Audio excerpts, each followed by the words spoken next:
time for another episode of The Oil Stream with Dustin Nielson and Tom Gazzola, presented by Popeye's Louisiana Kitchen.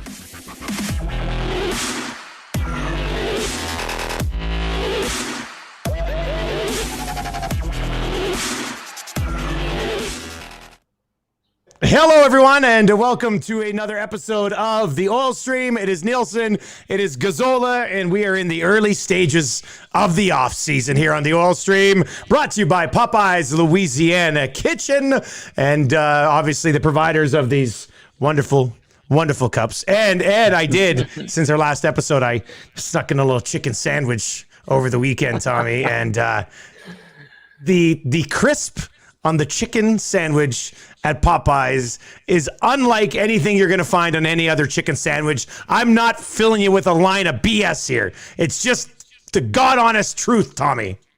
Hey, I walked by the new location on 109th Street in Jasper Ave, and when I saw that, I'm like, oh, thank God, hallelujah. I will be stopping there frequently for my chicken sandwiches. That's good. Did you stand outside and go, Were you watching me? I assume that's what everybody does at all times. Yeah, I love times. Yeah. All right, Dangle Dump, I see your comment. It's one of the things we're going to actually discuss here. We're going to have your Ken Morrison question of the day. In fact, maybe we start with that because then we can dive into some of these other things that I do want to discuss. So we'll get into that. If you're watching on the live stream, subscribe to the podcast. Find the Oil Stream on all your podcasting platforms. And obviously, we're going to have a ton of content here as we work through a very big offseason for the Edmonton Oilers. But yeah, let's start with our, well, first of all, before we get there, Nielsen Show off-season transaction draft today, Tommy. And last I checked, I had about 42% of the vote, which would be a third consecutive draft victory for me, which would be fine. Not a big analytical guy myself, but I know this fan base. I know this community. When I used my third-round pick on expanding the analytical team, I felt pretty good about it. It's paying off right now. Your thoughts on the fallout from the draft this morning? It was fun. I didn't know what to expect going in when you brought the concept to us. And then even the text exchange in the group chat we had last night, I'm like, I have no clue. I tried calling you. You didn't answer me yesterday. You didn't want to talk.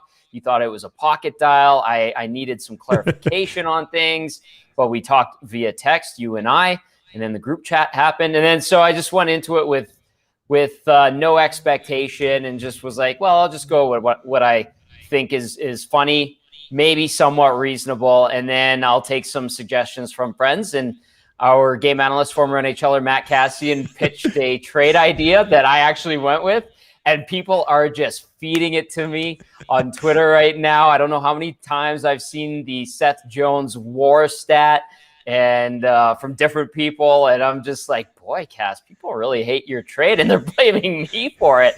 No way would I make that trade, but I did what I had to do on a morning radio show in the off season. I stirred the pot, baby, and people are just all in on it. So good job, Dusty. Great idea. Tons of fun. And I do think my 6th round pick will definitely happen, though. 100%. If you missed that draft today, Tommy said that they're going to sign a Swede or a Finn that everybody will say, wow, can this guy play top 6? And then he'll end up spending the majority of his season in Baco and then basically go back overseas, right? Yeah, he'll sign a 6-year deal in his hometown.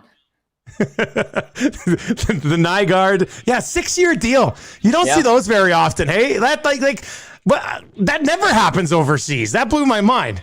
I know. That's how much they really like him, I guess. Boy. And you know what? Whether it does happen or not, these guys, they have huge seasons in Europe, and sometimes they stick in North America. Generally, they don't. And that's just part of it. It's a cheap experiment. And if you miss on it, you miss on it. So what? It's not a big deal. But I do wonder, did the Oilers let one get away in Nygaard? If somebody else is willing to give him 6 years, maybe they didn't give him the opportunity, Tommy. Who knows? Was any of those teams that offered him 6 years in the National Hockey League by any chance? Unfortunately, no. So they obviously have way better scouting staffs than what's going on in the National Hockey. No, congratulations to him for getting a 6-year deal. We hardly ever knew the. No, I still don't even know if it's Nygaard or Nygaard, but I wish him the best of luck I wish him the best of luck. All right, if you're watching the live stream, if you're having any connection problems on my computer, it doesn't look like we are. On my iPad, it looks like we might be, but we'll have the whole stream for you at some point today if it doesn't work. And obviously, podcast is going smooth right now as well. Tommy, let's start with your. I got the Ken Morrison Remax question of the day. If you're moving, if you're selling right now, the market is hot. This is what I'm told. KenRMorrison.com for all the listings. If you want to contact him and list your place, just let it be known that you're in good hands because he's a hardcore Oilers fan and probably an Elks fan as well, I would think. Tommy? He definitely is an Elks fan, and I was pleasantly surprised with the unveiling yesterday. Dusty, I thought they did a really good job. I really like the logo. I like the rebrand. Still ties in with the double E. The one thing I want them to do, though, is to wear the double E on the helmet decal on Labor Day and the Labor Day rematch. Okay. And I was told, I know this is a side note, but it's Edmonton related, certainly. The uniforms will stay the same this season, but they're going to get a redesign for the 2022 season. Oh, really? Yep. So, and then the double E, probably a color-based change, I would think. Like not the the colors stay the same. Yeah, the colors will stay, but a little bit of a tweak to more the current logo color. Do you think? As far as I know, they're just going to redesign the uniform, like still green, gold, and white, but new numbers, new look, whatever. You might have shoulder logos. I hope they bring back the shoulder numbers, the TV numbers. And then I was also told the double E logo, which is now the secondary mark, will actually be used more for like alumni stuff and throwback stuff, obviously. Makes sense. And the new logo, I thought they really nailed it. It's very simple, very modern, and it's well done. And the helmet with the antlers, good job, Double E. And of course, starting in August, the Elk Stream right here online on my Twitter account at Nielson TSN 1260. No, I'll be too busy. All right, the Oil Stream brought to you by Popeye's Louisiana Kitchen. It is your Ken Morrison Remax question of the day. Give him a call, 780-993-4815. Tommy, the question is simple. Will Ken Holland pull the trigger on a significant size trade this offseason, considering everything we discussed on my show this morning and what we're going to discuss on this episode today? When we come back, let's say in early September, there's a big piece on this roster that was added via trade.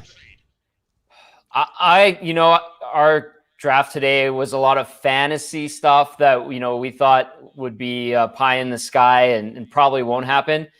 Do I think he's going to pull off a significant blockbuster trade? Honestly, I don't. I think there's going to be little tweaks in terms of trade, things that'll kind of seem subtle at first, but then have like payoff in the season. And people will be like, geez, you know what? That was a really good trade. But I think his big acquisitions are going to come via free agency, and that's where the important pieces come into play. I don't have the feeling that a big, monumental trade is going to happen